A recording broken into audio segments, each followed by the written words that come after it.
Hello. Hello. I'm so excited. All right, so we're gonna do addictions, and it's on sugar. Sugar.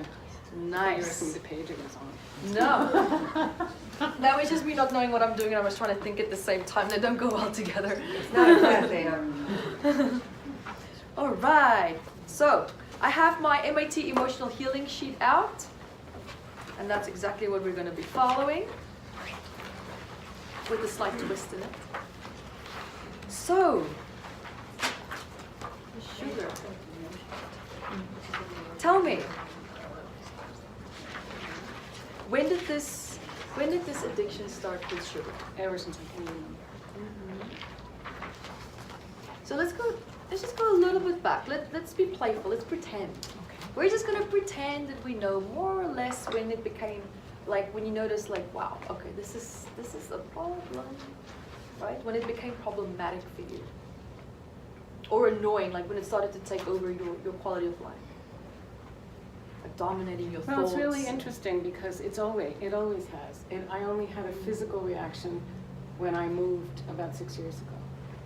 I told someone here, I've all my life eaten either one pie, one cake, one pint of ice cream, or one box of cookies every day. I never gained weight or anything, but that's how I ate. Wow. So when did this excessive sugar intake really, when you realize, okay, wow, this is a problem, this is not normal, this is not what other people do, for example? Oh, I've known that forever, but for me it was normal. And how was mom? Did she have a sweet tooth, perhaps? I don't think so. And dad? But she was a smoker. Ah. She was a smoker and a drinker, and he was a smoker and a drinker. Okay, so here we go. Mom and dad has extremely destructive patterns. Drinking, smoking. So that tells me that they're both doing that. And then she's conceived by two people with addictive personalities. That's a very strong predisposition already there at conception. So what could have happened is that, you know, she, as a child, she just had one lolly, and as maybe the first time when you had something that had sugar in it. And that can be enough to set off that predisposition. I'm just glad it was sugar. And nothing more destructive. Like, I mean, it's not necessarily the healthiest thing, but it could have been worse. Because there's some people that can pick up a cigarette and then just spits it out, and there's another person who'll pick it up, spit it out, but pick it up again. And it's your predisposition that sets you apart from the other person. Got it. To just also give another example, just before I forget, like just even for example, people who like these highly adrenaline type sports, that's an addiction. It's not a substance, but the high risk, the adrenaline, the stress, the cortisol, it's an addiction. Got it. Okay. All right.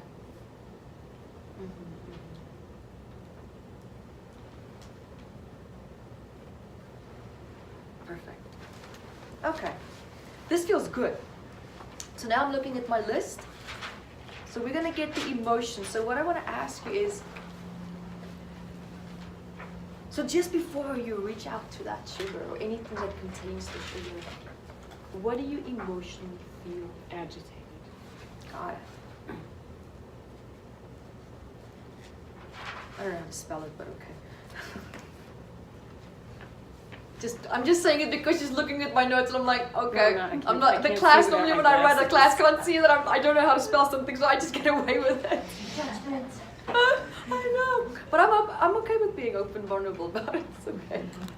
Anyway, so agitated.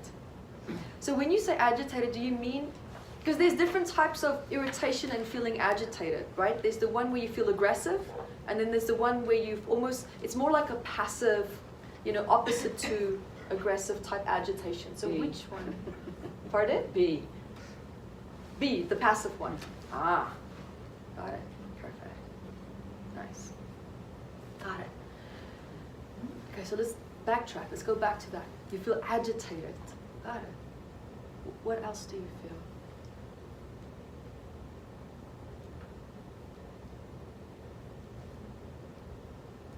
Take it. Yeah, I mean, just what comes is I just feel powerless. I feel unsafe and powerless, and just, it calms me when I eat the sugar. There we go. Got it. And so when you feel that agitation and that powerlessness and feeling unsafe, how does your physical body respond? I'm not sure. It gets What's up and your goes for the instincts? sugar. Your instinctive responses. Yeah. When you feel that agitation. So apart from getting up and getting it, yeah, acting out on it, yeah. How does your physical body react? I don't know how to describe it other than it's sort of buzzing. My whole body's sort of buzzing. Got it. Mm-hmm. So if that buzzing had a voice, what would it say? Be playful. Yeah, I just saw a bee going zzz. That's how it feels. Just zzz.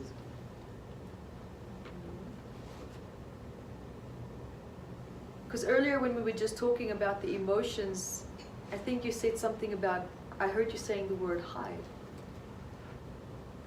But I don't want to, I'm just mentioning it because I don't want to project that onto her, but I did know that she said hide.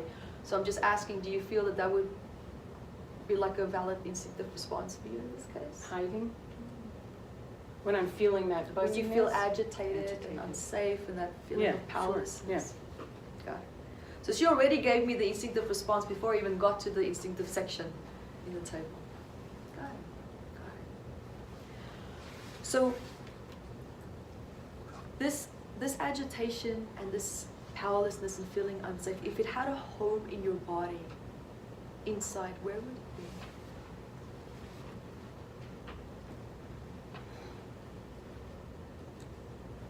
Honestly, everywhere. Okay, that's perfect.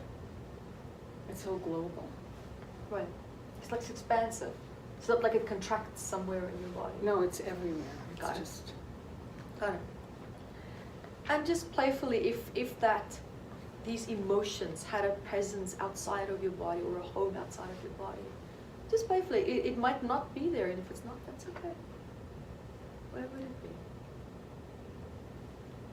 That's funny. It would be a cloak. Interesting. But not a cloak, like a... Yeah. I got it. Totally get you, yeah. But it's inside too. Yeah, that's. Remember, they can be inside and outside. Right? Perfect. Let's be playful again. Okay. Okay, let's pretend that this cloak had a voice, or a feeling, or a face, whichever one is presented to you, that's perfect. What do you feel, see, sense, or hear?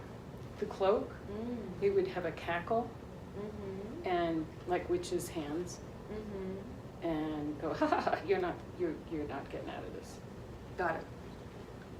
Got it. Okay. We all know what that is, right? Of course. All of you but me, what is it? EBGB. Oh. Addictions, almost 100% all the time EBGBs and predispositions. Here's why. Remember, the addiction, there's so many people that is addicted to sugar. They all share the same collective desire and need for it, and most likely, in most cases, the same collective trauma points, childhood experiences. And ultimately what that comes down to is that core ultimate need for safety from a parent. Right? And so needing that joy back, needing that happiness back. And this strong source of collective consciousness focused on one concept, such a substance such as sugar. Look at where all this energy is coming to. It's creating almost like a life force and source of its own. It's no different to religion, nothing. It's exactly the same. But it is like religion, it's like I worship sugar. It's really Of weird. course, that's what I'm saying. But Say it that. needs you to worship it in order to keep weird. fit. Yes. Yes. You say that. Wow. EBGBs are parasitic. Nice. This is getting good. All right. She's stressing. I'm getting excited. All right. Got it. So we have that there. And we have the instincts. Fantastic. So now my question to you. I would like you to close your eyes. Just take a nice deep breath and just close your eyes. Nice. I would like you to feel, see, sense, or hear yourself in an environment where you have all the sugar right in front of you. Everything that you love. That you deeply just love it, you enjoy it. Now my question to you is, what does these substances with sugar in it emotionally give you that you cannot feel or access on your own in your life? Comfort. Okay. What else? Open up that dialogue, just let it flow. Perfect.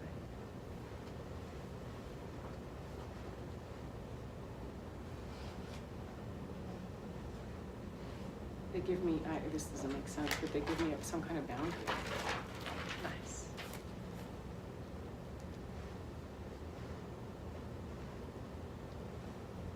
Perfect. Yeah, that makes perfect sense. And they What else? give me something to do. Something weird at a dinner table.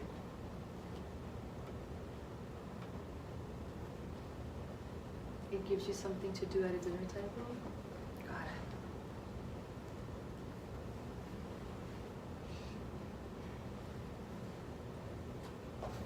You're doing great. This is really, really good. I'm getting exactly what I need. This is perfect. There's nothing weird about it, actually. This is perfect. What else? You're right on target. I just want to see if there's anything else. Or how do you feel after or during, while you're eating it, while you're consuming it? How do you feel? And there's something about, there's a sensory fullness in my mouth while I'm eating it. Did mom breastfeed you enough? No, she started me on solid foods at 5 weeks. Wow. Got it. And there's the compulsion to just keep stuffing it in.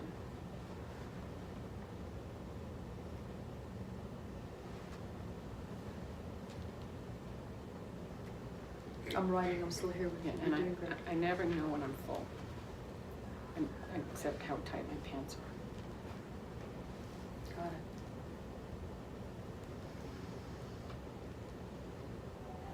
Got it.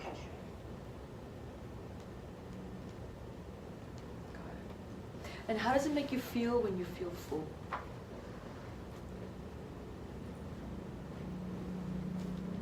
It's funny, it makes me feel comfortable. It doesn't last, but it makes me feel comfortable. Like a release. Oh, okay. A release from what? The discomfort, the agitation. Keep going. Yeah. You're right there. Release. Ask me again. That's okay. So a release from the discomfort, the agitation, and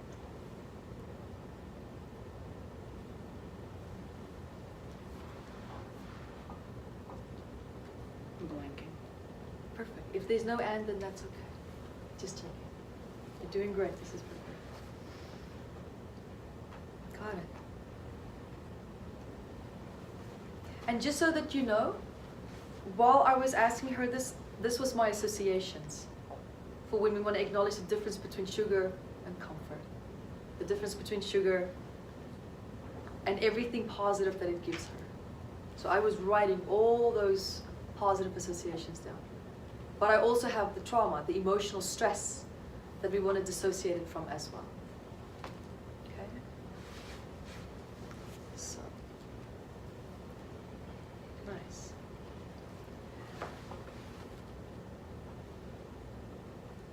Just putting it out there, is there anything else that you wanted to add before we start? What I would like you to do now is just feel, see, sense, or hear this internal dialogue in your body. Have this awareness of wanting and needing this food. Have an awareness of it. And a non-judgmental awareness. So what I'm going to do now is I'm just going to connect with you. I'm going to close my eyes. I'm going to be quiet for 2 to 3 minutes. And I'll let you know when I'm done.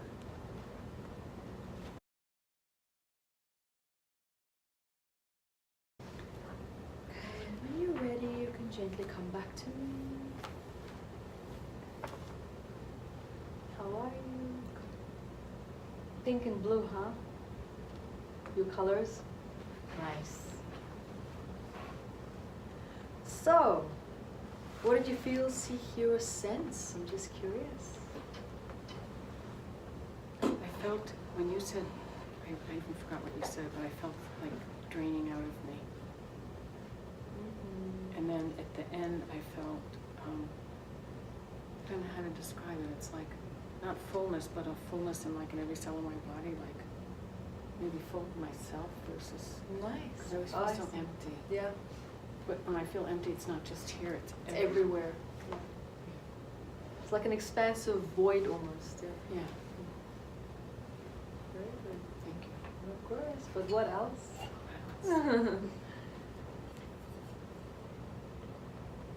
I feel safer in my own physiology.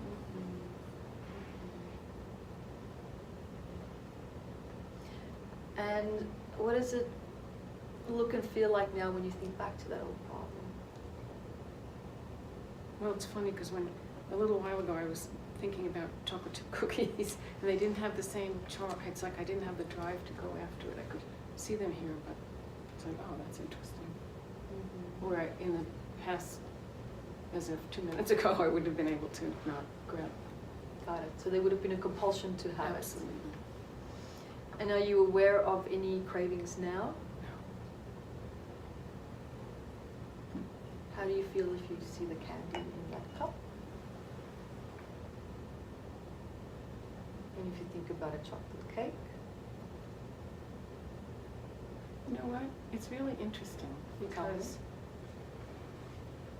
there's associated with the compulsion is the starvingness, the lack. And so I don't feel the starvingness when I think about a chocolate. It's not like I have to have it. It's like, oh, I can have it if I want to. Mm-hmm. So it's been really driven by starving. Yep. Even though I'm not starving. Yeah, but you were given solids at an age where you didn't have the proper stomach acids to fully digest everything. So once it's passed, your mom actually made you used to solids too early. Right. So I can only imagine if it passes, passes through in the stool, and then it leaves that gaping emptiness in your physical stomach, right? And then feeling the panic and the distress combined with that. So every time when you felt that sense of emptiness or slight bit of starvation, it triggered potentially the instinctive, the stressed feelings that you felt as an infant. And as you grew older and matured, it started adding the emotional limbic system, complicated emotional patterns with that, and then starting to form associations with your environment and with people and with actions and reactions of others, and then going back to your default, which is your comfort with the sugar. So it's just basically, it's already been there from a very early age, but just as you grew up, it just anchored in various ways even more. But it was also in my family. I mean, my father fractured my sister's collarbone at the dinner table. It was just weird. It was, any meal was like horrific, so we just have added on to it. Yeah, you see, that's what I'm saying. It's like it just escalated. Yeah. Right. Wow. Got it. So one more overall review of you. How do you feel? I feel full. I know it sounds weird, but I feel full. I don't know how else to Good. describe it. Nice. Good job. Like I'm already full, so I don't have to fill myself so much. Nice. I don't have to fill myself so much. Is there still a part of you that feels that it needs to be filled?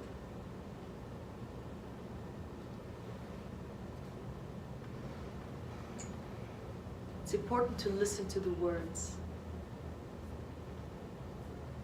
When I said so much, I think what I meant was the act of That level of the quantity. repetitive. Got it. Okay. So often, Just like checking. This. Yeah. Just yeah. checking. Very good. No, it wasn't in here. It was like this kind of. Fantastic. Very good. So now, step 2. Are you ready? So what I would like you to do is to sit and relax. So here's how it works. This is a really, really powerful way to tap into the addictive patterns of the ancestry.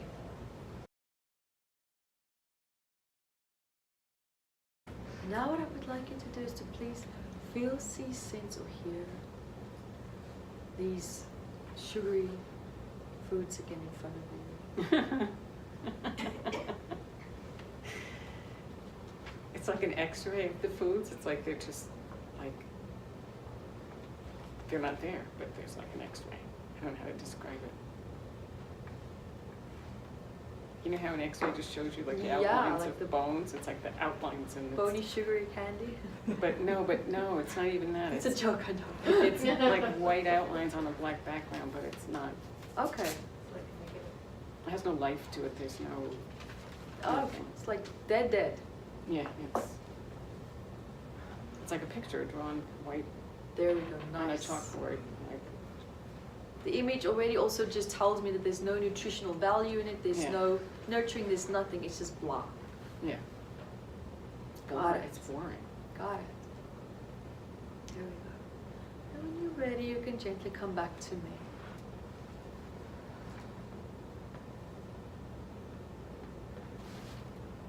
How are you? Great, thank you. Really? Yeah, that was huge. I know, right? That was really huge. Yay! Thank you. Doing